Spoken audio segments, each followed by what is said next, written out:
Salam, selamat siang untuk Bapak dosen dan teman-teman semua.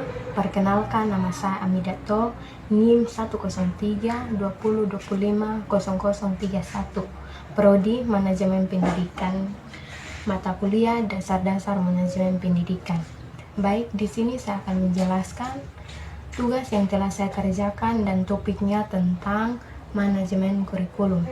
Dan di dalam topik ini terdapat 4 poin utama, yaitu pertama, pengertian manajemen kurikulum, yang kedua, tujuan manajemen kurikulum, yang ketiga, tahap-tahap manajemen kurikulum, yang keempat, manfaat manajemen kurikulum.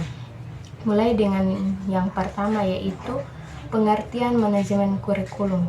Nah, istilah manajemen berarti proses pengelolaan usaha yang dilaksanakan secara teratur untuk mencapai tujuan bersama, sedangkan kurikulum merupakan seperangkat rancangan-rancangan dan rencana pembelajaran yang digunakan sebagai alat dan cara untuk melakukan pembelajaran dengan baik dan lingkup formal atau non-formal maupun informasi atau mencapai tujuan pendidikan.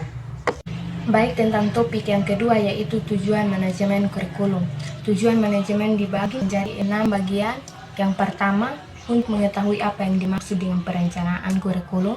Yang kedua, untuk mengetahui fungsi perencanaan kurikulum. Yang ketiga, untuk mengetahui pengelolaan perencanaan. Yang keempat, untuk mengetahui proses dan langkah-langkah kurikulum.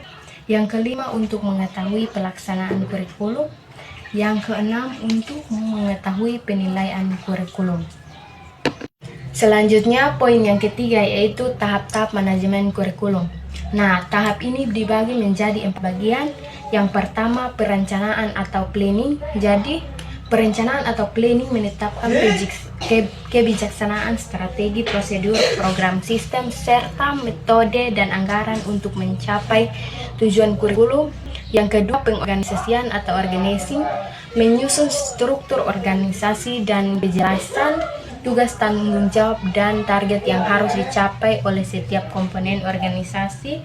Yang ketiga, pelaksanaan autentik adalah mewujudkan rencana yang telah disusun melalui arahan dan motivasi agar semua pihak dapat bekerja secara optimal.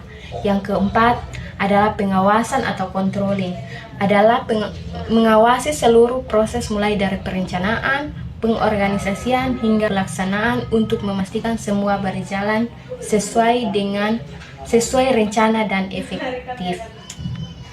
Poin yang keempat adalah manfaat manajemen kurikulum.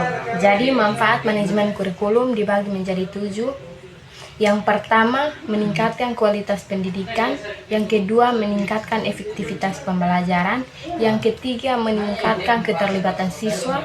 Yang keempat, meningkatkan kinerja guru. Yang kelima, meningkatkan akuntabilitas. Yang keenam, meningkatkan efisiensi. Yang ketujuh, meningkatkan inovasi. Jadi, kesimpulannya adalah pengembangan kurikulum adalah perencanaan kesempatan belajar yang dimaksudkan untuk membina siswa atau peserta didik ke arah perubahan tingkah laku yang diinginkan dan nilai hingga mana perubahan-perubahan terjadi pada diri sendiri atau peserta didik.